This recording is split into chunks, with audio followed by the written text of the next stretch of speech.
Hi, everybody. Thank you for joining me. This is Living Divinity. So, I want to talk a little bit about the twin flame journey.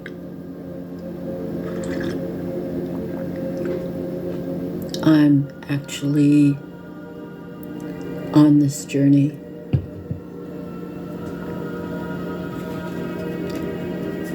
When I started awakening, I was watching a lot of tarot to try to find some answers. And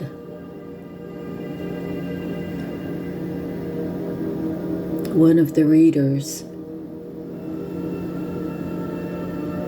who was gone for a time, and she's back now. And I don't want to say her name because I don't want her to be attacked. I chose her because she looked like my sister, who's now deceased. And I was blessed to have that sister in my life. She was a palm reader. She could read cards. She could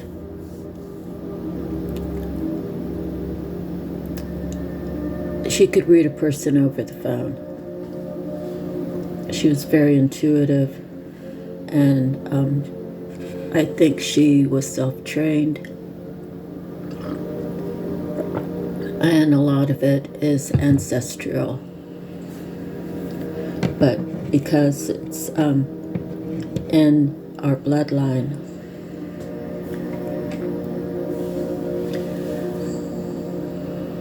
it was kept a little bit secret.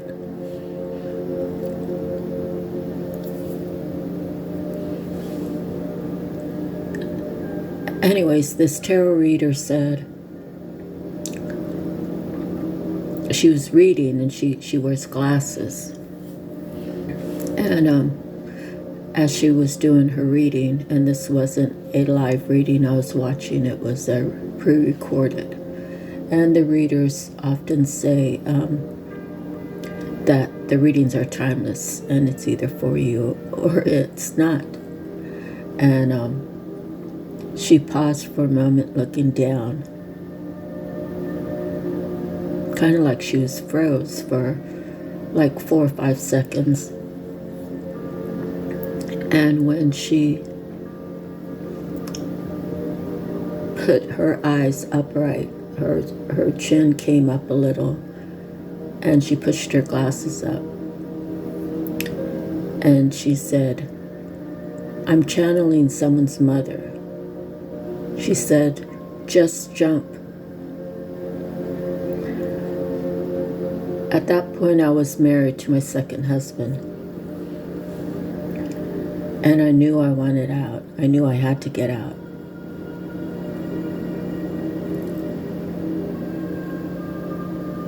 Because it was going to get really ugly. And really ugly means it came to a point where I had to make a choice.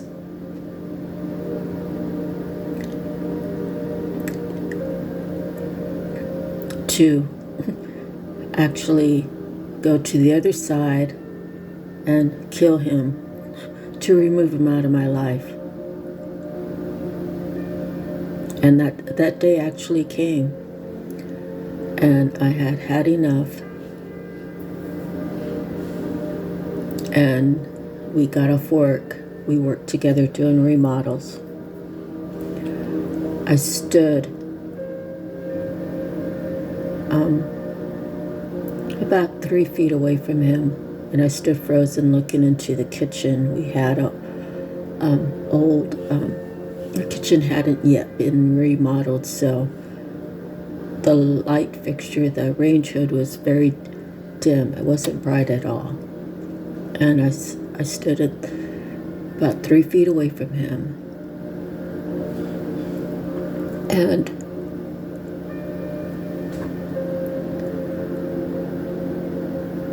was looking at the light. I saw something on my left shoulder, and it was like the cartoons. I glanced over, and it was like the sound in my mind was like poof, and it was gone. And a voice said, it was a male's voice, said, "Go in the kitchen and get the 2 biggest knives and cut them up. You'll feel so much better." And I stood there frozen for a couple more seconds. I looked over at him. He was engaged with his beer drinking and watching his TV. He didn't even acknowledge that I was standing there frozen. And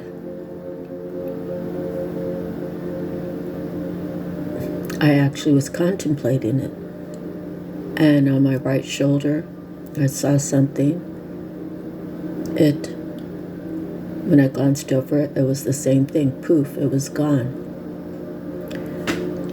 And in my mind, I heard a voice that said, "Just go for a walk." And it was my mother's voice.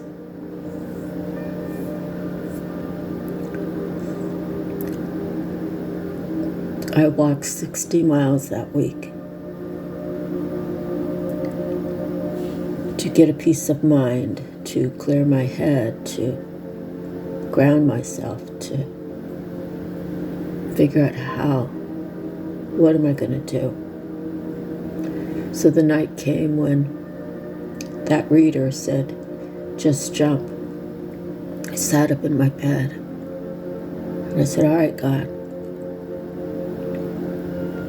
I'm ready to take the leap of faith. I don't know how I'm going to do it. I still have car payments. We work together. How?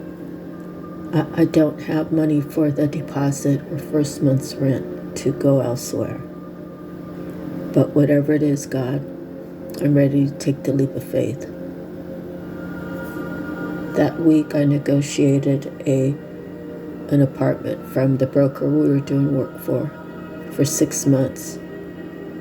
If he gave me that apartment for 6 months for free, I would do the rail work that he needed done. Now, keep in mind that I had no idea that rail work was even available. When I said, "All right, God, I'm ready to take the leap of faith," it was within, I can't recall exactly, but I would say within a few days to 1 week is when I was able to get that apartment.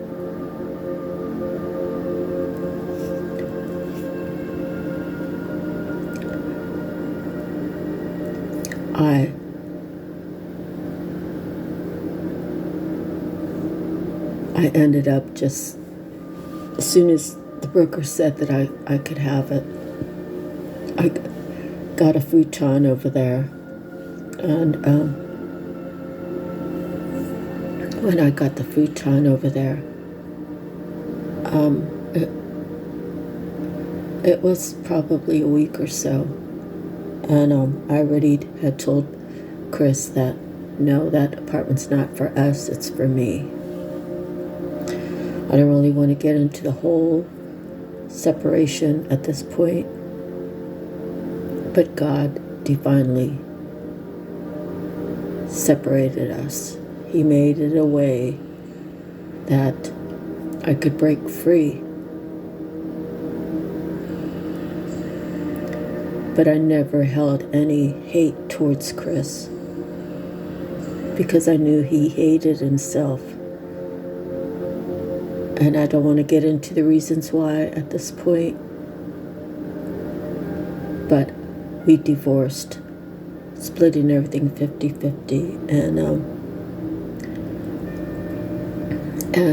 we parted ways.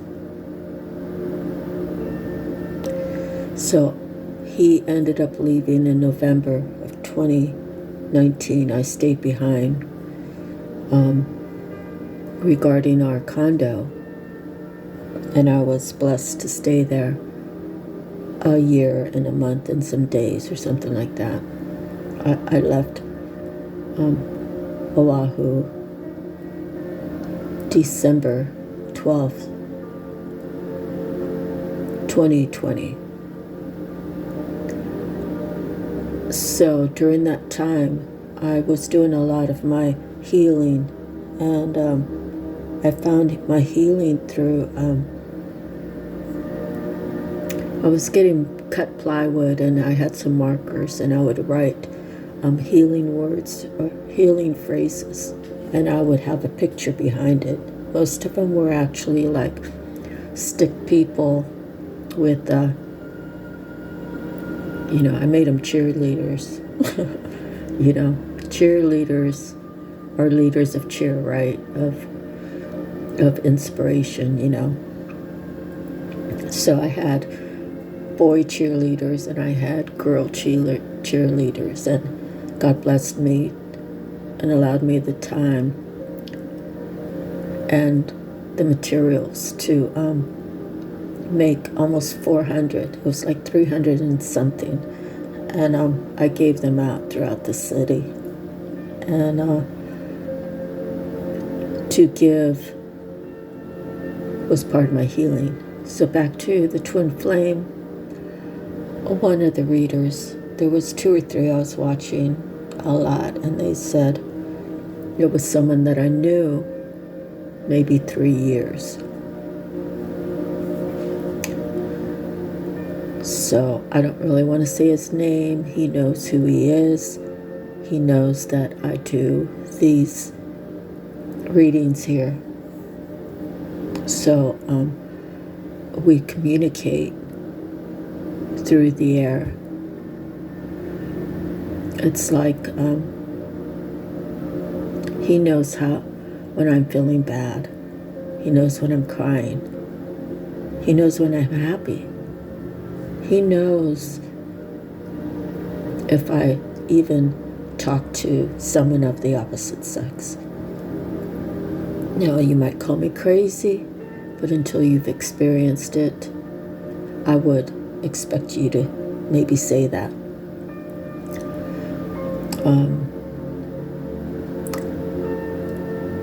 I know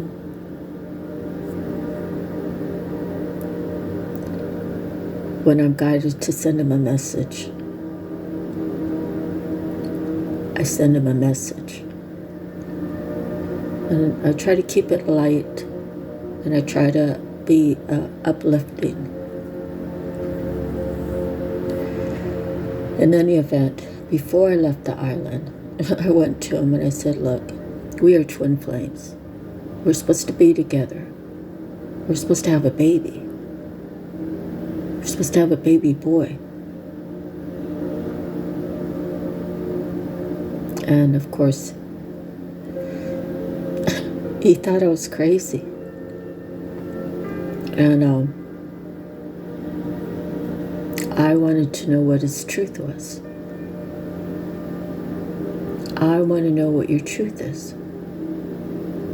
And he knew exactly what I was saying. Do you love me or do you not love me? Do you want me in your life? Do you not want me in your life? What is your truth about us? And he became the runner. So the runner, well, I never gave him anything. I never slept with him. We never kissed. We hugged each other in a friendly way. But everybody could see how our energy was towards each other.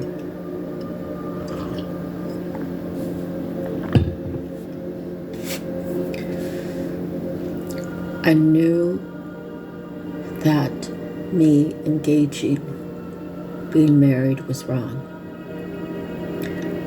So there was a point where energetically I told him that I'm gonna start making the moves. And then I changed my mind. I thought, well, is this really what I'm supposed to do? So I decided to try to work things out with my husband, and it got worse by the day. And that's where I got to the point where I took the leap of faith and I got my own place. And our divorce was final December, or it was either December 2019 or January 2019. But my person wasn't ready. And I received signs that, knowing that he still had that life to live. And so God said, well, you planted the seeds. It's time for you to go. So I came back home to my hometown. I haven't been here since the 70s. So from the 70s to 2020 is 40-something years. Anyways, so my journey became separate, and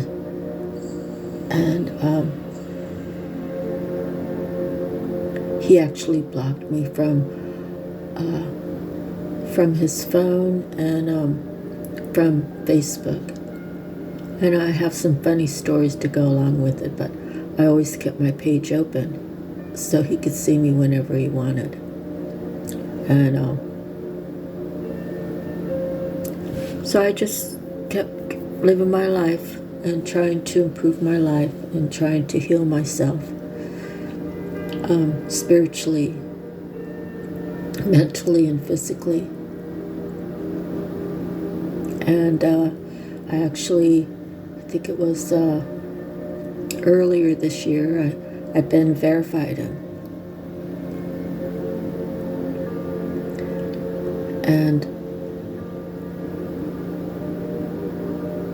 And he didn't block me, but he doesn't answer. He just receives my messages. And just to be able to communicate with him is a blessing to me as it is to him. We brighten each other's day.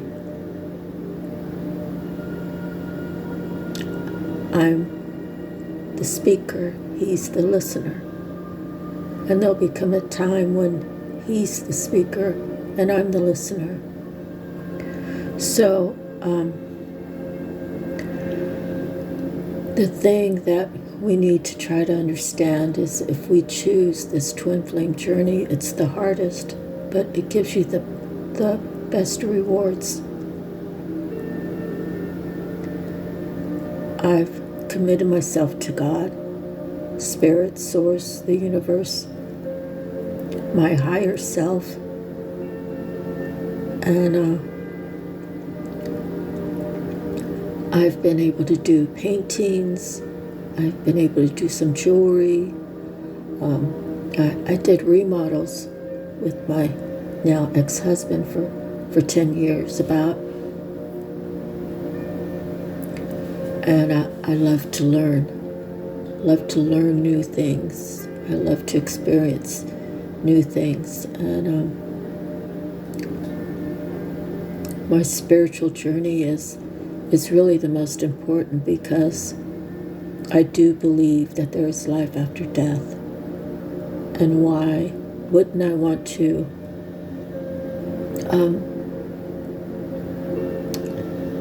heal my spiritual self? Why wouldn't I want to make better choices for my mind, body, and soul? So where we are at right now is he is experiencing, and he's a strong man. He's got a strong spirit. I'm not sure exactly how to guide him out of there, because I don't want to tell him to do with his life. But what he's experiencing now is all the people. Let's see.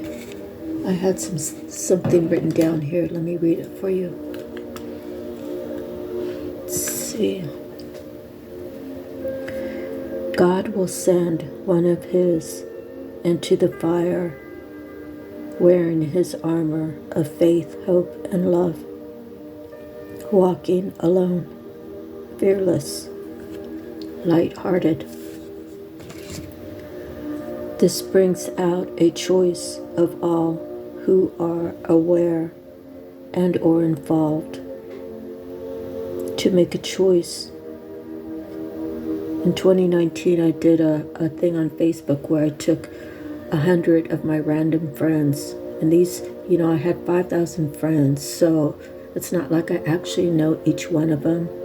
It's people who wanted to follow me. So I chose 100 of them, particularly, and put their names in the comment section to make sure that they got highlighted. And out of the 100, what I wrote was, it was either God or love. I believe it was love. Love is the most powerful force in the universe. Please share it. So I think I left it on Facebook for those 100 people to respond. Only 22 people shared. So you have to look at the 78% that didn't, and that number rings true. Those percentages ring true for me.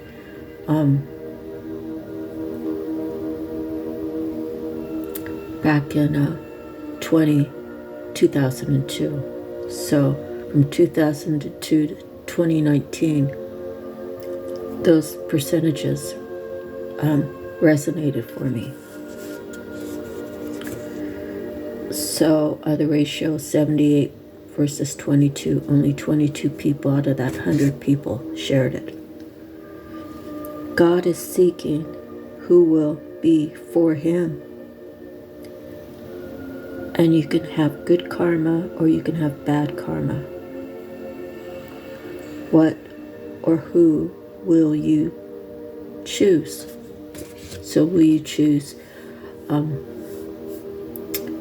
the 22% that shared, they chose. The other 78%, I don't want to say 78% just totally dismissed it. I want to say maybe say 30 or 40% said, I don't believe what that girl's writing here. I don't really care, right? Or I'm totally against it. Maybe 10% just didn't see the message. I don't know, but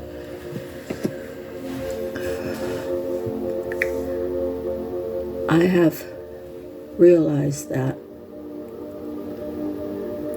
wherever I have been in life,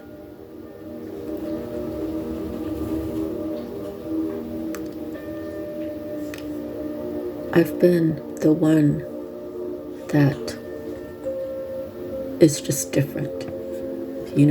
Regarding my siblings, regarding my cousins.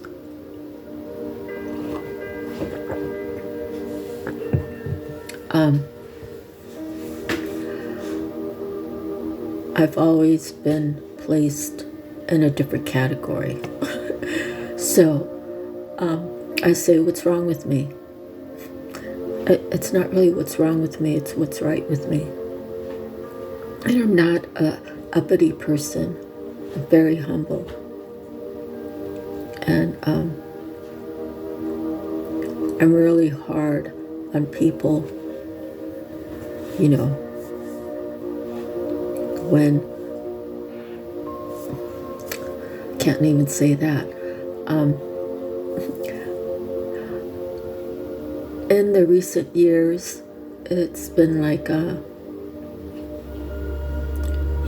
calling people out.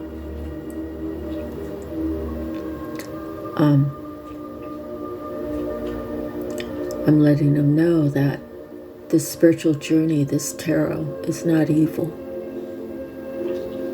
And people are afraid of it. But getting back to my twin flame, so when he became the runner, there was one before that. He said, "Let's take it slow," and I was so happy. It was like he's understanding that I really care about him. So he said, "Let's take it slow." And the next time I saw him, he totally ignored me. And I just figured, well, maybe he's having a bad day. Maybe he's just too busy, whatnot. And then there came a day when I realized that he chose someone over me. And I didn't even have to be told. I read the energy. And energetically, I told him, just be careful, because they're not that good of people. And it made him angry that he thought I was jealous. He thought, oh, well, she's just mad because I'm over here and I got something better and this and that. The whole time I knew that she was no good. I had experienced, not like anything physical, but just being close enough to her to talk to her, to see, and God,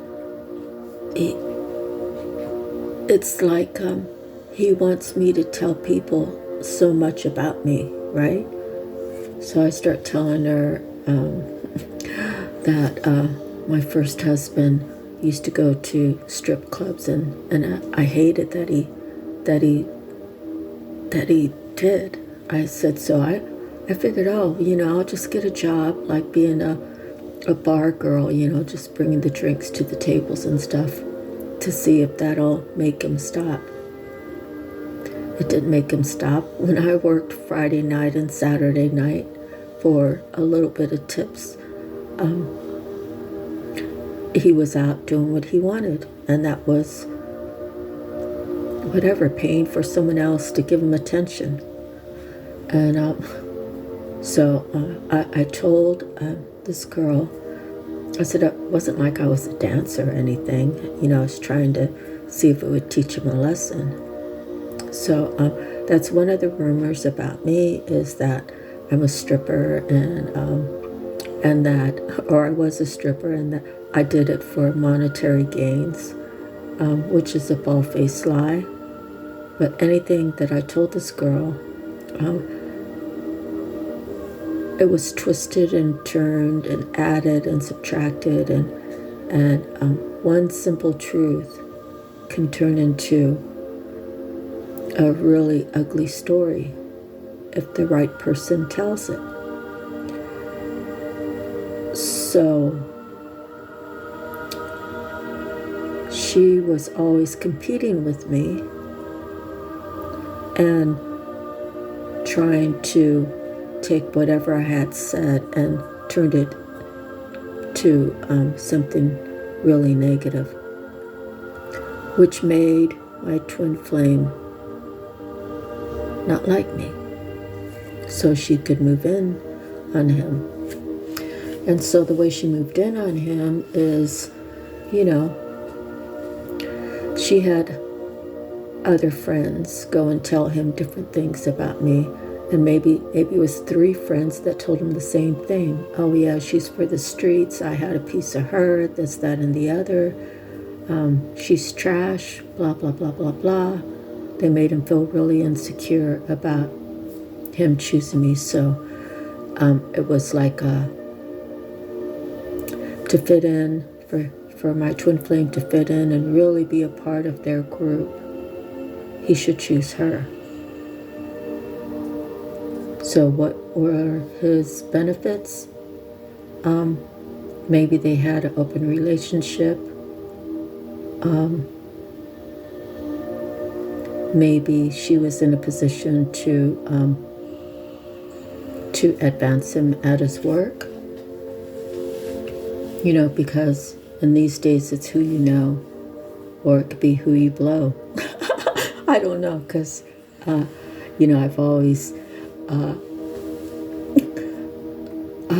put in the work to figure out how to make it work. You know what I mean? Like doing construction. I never laid tile before.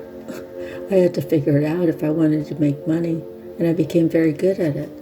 And my oldest brother, he's retired now. God bless his soul. Please say a prayer for him as well. But he was kind of a jack of all trades, and that guy can mold a bell. He can do electrical work. He can do plumbing. He can do framing. He can do drywall. He can do anything regarding construction, concrete work. So it's how we were raised to do things the right way, right? You learn your job and make yourself valuable. Okay, so the person he involved himself with was someone who was never taught that. This person was taught to just act like you're better than everybody else, and everybody will start believing it. Like, who believes that crap? Anyway, so he thought I was jealous, and he thought that's what it was. I was making up things about her because I was jealous. Now, time has passed, and like I said, I've been verified him. I got tired of hearing about how raggedy I was and blah, blah, blah, blah, blah, and I wanted to kind of set the record a little straight. So I sent him a link to what I do here. And so now he's understanding that all the things that he was told about me to get him to be in a position where they wanted to put him in were all lies. So where does everything go from here? Where it goes from here, he really has a choice to make.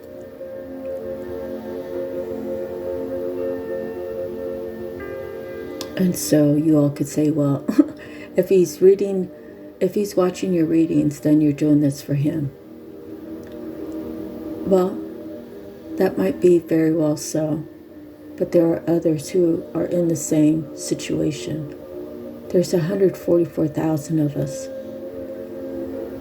Where we're at in our journey is going to be different for everybody. So I felt guided to share this with all of you. The thing is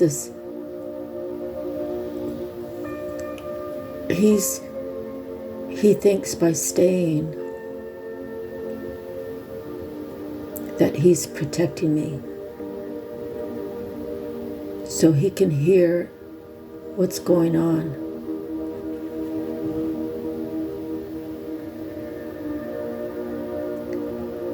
I know energetically that he loves me just as deeply as I love him. I can't tell him to leave.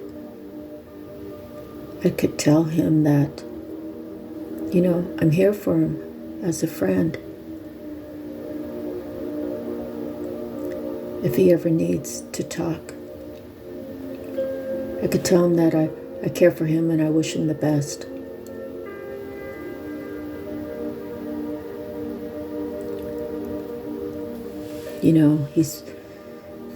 I kind of see him as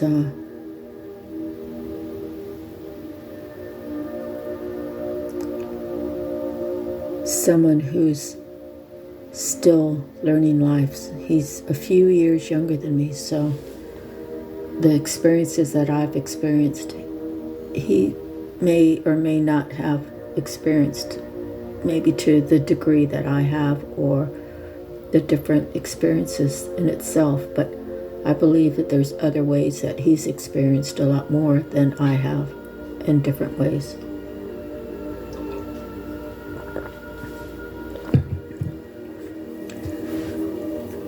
The thing is I'm pretty sure that I told him that what I understand about the twin flame is separately they shine bright already. So if you took an apartment building and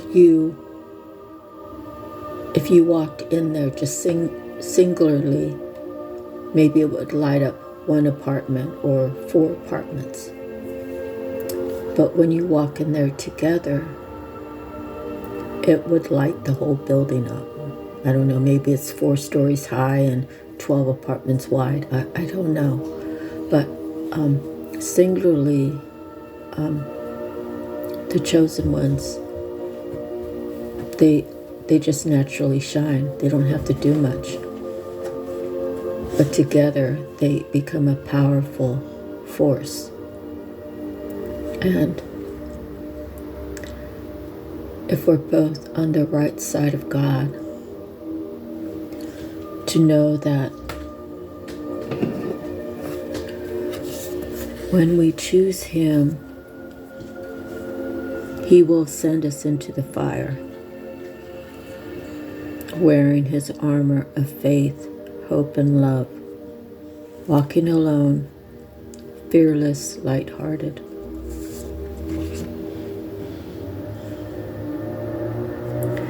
This brings about a choice for others who see you shine. Are they going to embrace you? Are they going to engage with you? Are they going to listen to your words that God is guiding you to speak? Are they going to keep it in a place? Are they going to keep it in a place where they can go somewhere and meditate and think about it and say, darn, she's really right about that. It's these things have happened in my life. This person has some knowledge that a lot of people may have, but don't speak about it. They have a fear of speaking about it. And so, the backlash from speaking the words of God on this earth, they are taken in different ways. So I can tell you that since I have told God I'm ready to take the leap of faith, things have happened in my life. I have seen things that most people only imagine to see. And I believe that they are synchronicities. They are messages from God to build my character in the way that He wants me to be.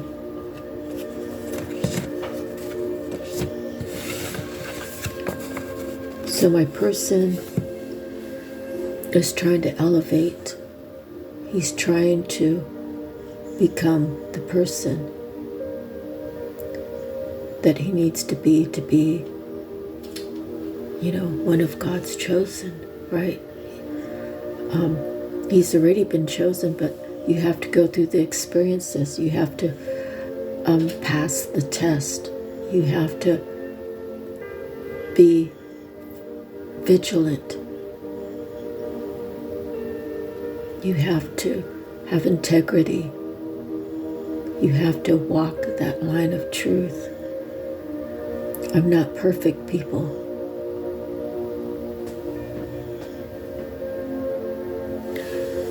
I've learned a lot of lessons. I'm still learning lessons. I'm learning that I think that was one of the hardest lessons that I learned is sometimes you don't really care as long as it's not done to you. Like, someone could be really innocent, right? And it could be your own child. Your child is innocent. Your child gets stripped away from you. And you see the mental abuse your child's taking because your word doesn't hold water in this world.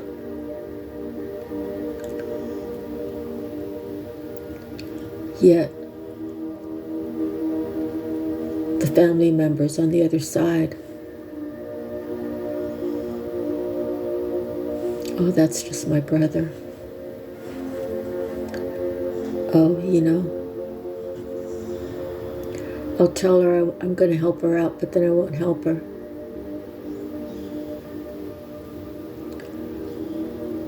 And I don't know, I kind of want to say the auntie that told my daughter that kind of really wanted to help her, but was afraid to lose her brother. So she had to make a choice. Does she love her brother more, or does she love her niece more?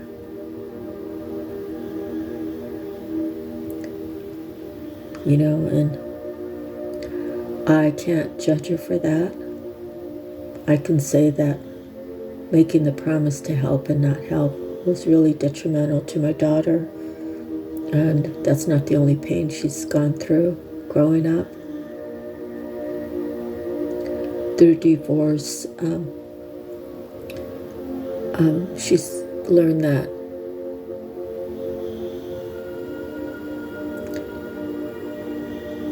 she's learned by her own experiences what she learned. I don't really want to judge her dad. I'm not a judging kind of person. I wish my daughter could have had a better life, but she's living it now, and I'm very happy for her, and I'm very proud of her. And that's kind of how I leave it with her, is she learned the lesson so that she could be better, do better. And I'm very proud of her.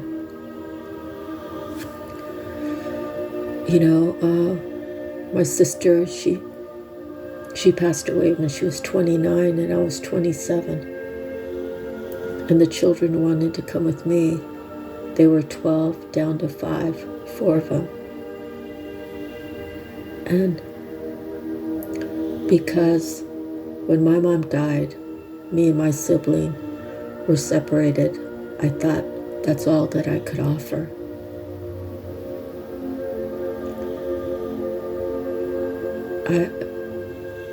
I really wish my sister would have been able to talk to me about her children before she died. I wish I would have just taken them.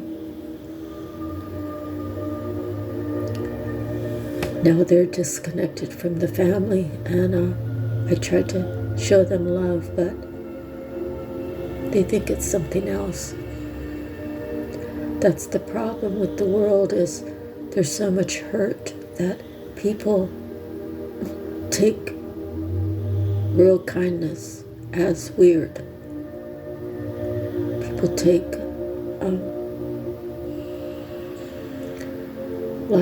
they take it like you want something in return. How about just friendship? How about just loyalty? How about,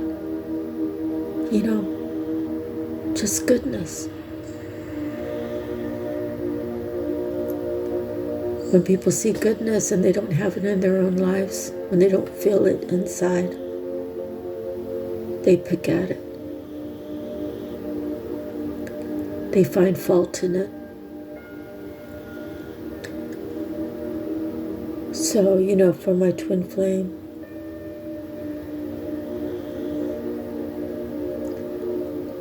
I just say, whatever your life entails is what it entails. I've already told you how I felt about you, and I know that you feel a certain way about me. But if you want to live with the loss of me in your life, then I just have to accept it. I don't really want to ever hear that.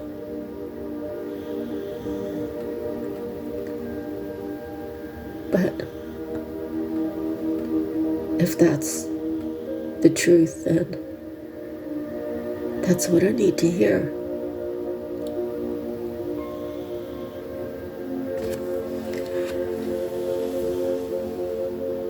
So, I never shared with him about what's to come. I know where I'm blessed. And I know that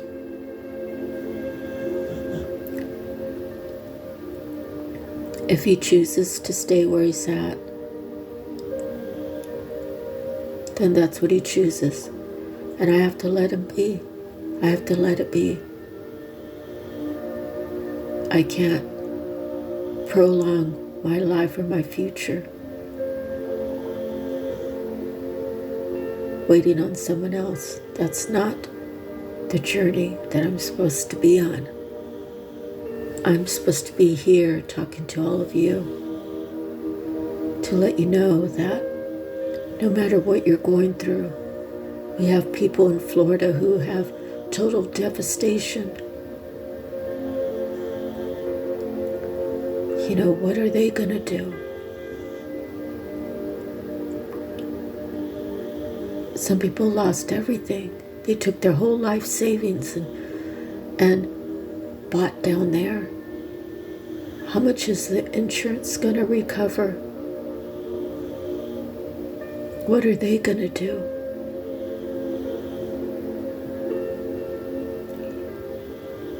So sometimes we think we're going through something so bad that we can't take it, we can't handle it. We need to look around the world and we need to appreciate what we have. In a blink of an eye, it could all be gone. Whether it's a family member, whether it's your home, whether it's a job. The great thing about losing everything is you can rebuild.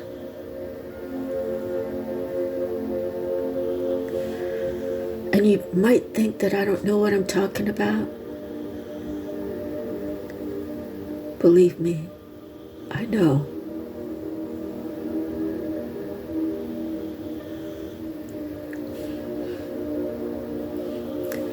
Heartbreaks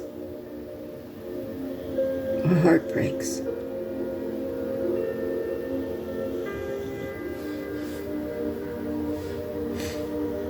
To live the blame game. Well, she did this to me, so that's why I'm doing that to her.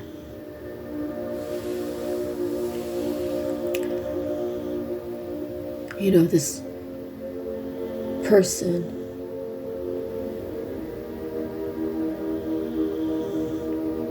that has been telling lies about me for quite a few years. Wants me to feel upset, wants me to be angry, wants me to lash back. I don't have to do any of that. It's her choice to do what she does, and it's not affecting me. Not at all. It did at the beginning. That was the beginning of my healing journey, of my taking the leap of faith.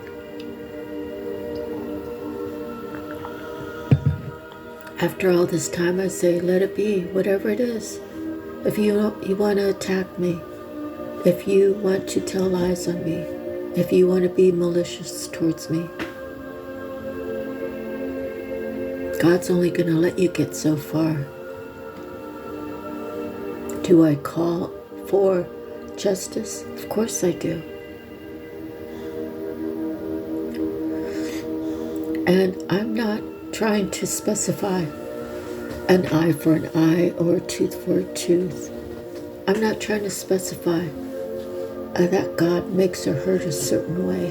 That the karma that she builds is between her and God. And I let it be. For those who are involved in that, she might be the puppet master, but they carry a certain amount of guilt for engaging. And even those who say it's none of my business, I'm not going to speak up.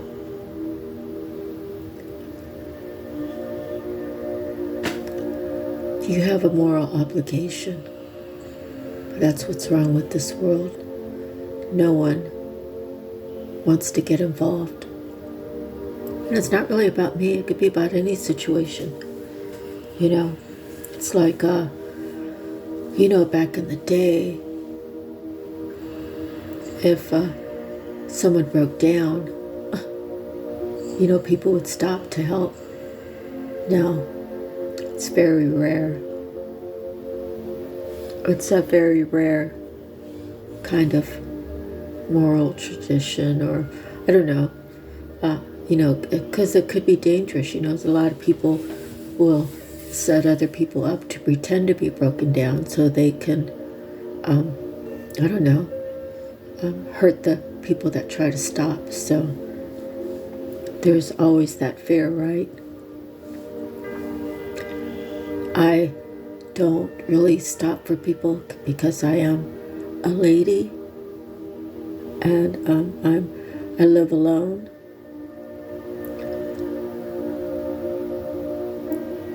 But back in the day, my brothers would stop. My cousins would stop.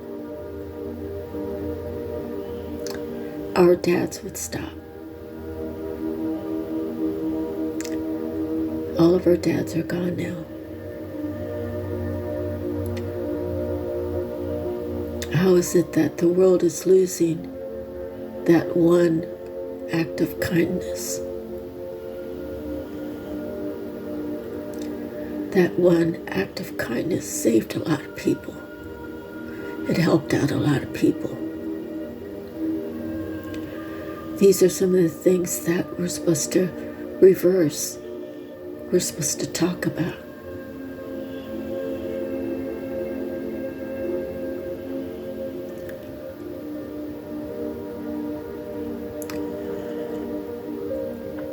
There's been several times where I should have died, or at least been injured pretty bad.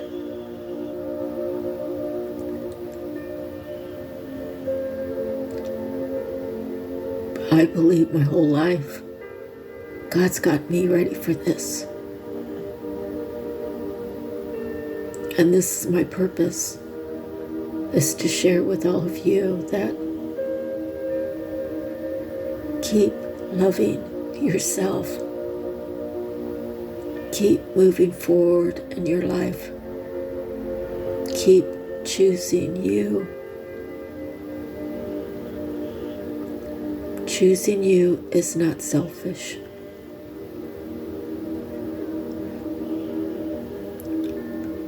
Now, if you're choosing yourself to manipulate another to gain prosperity, okay, that's not a cool thing, right? So, would you marry just for money? It would be an empty relationship, right? You could have all the money in the world, but if you're held to being imprisoned and have all the money you want, right? But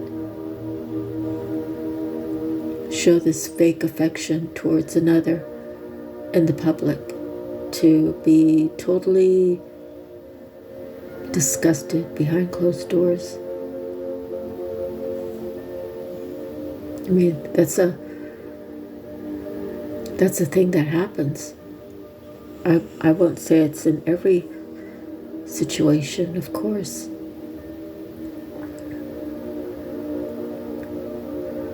But the twin flames, sometimes they never come together.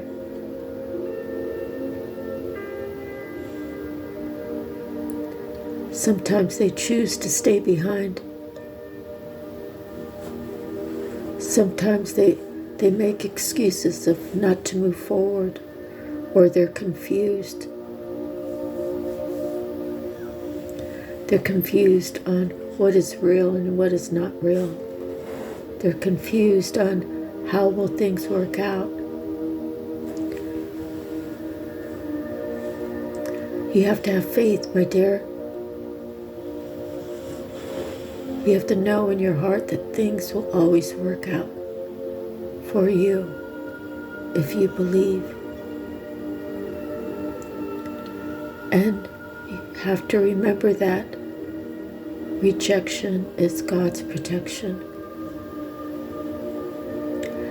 You have to remember that everything happens for a reason.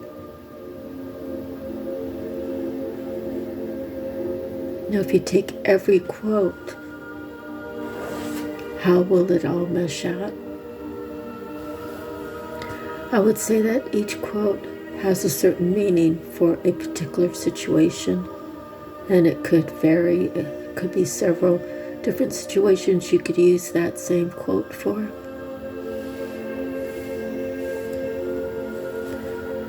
But I say put love on the forefront. And I want to say that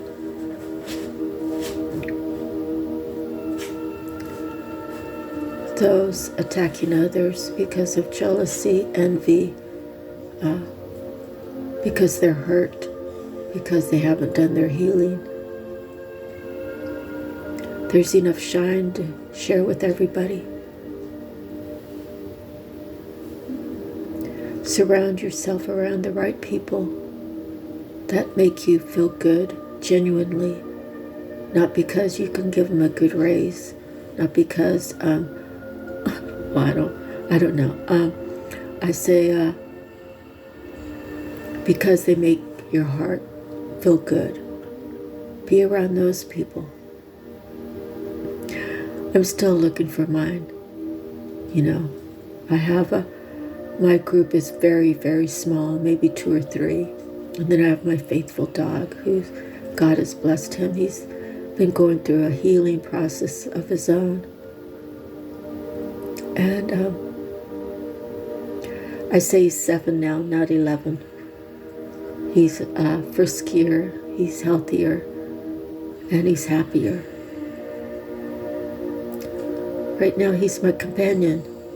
And even if I do have someone come into my life, if my twin flame knocks at my front door one day, my Tombo will always be with me.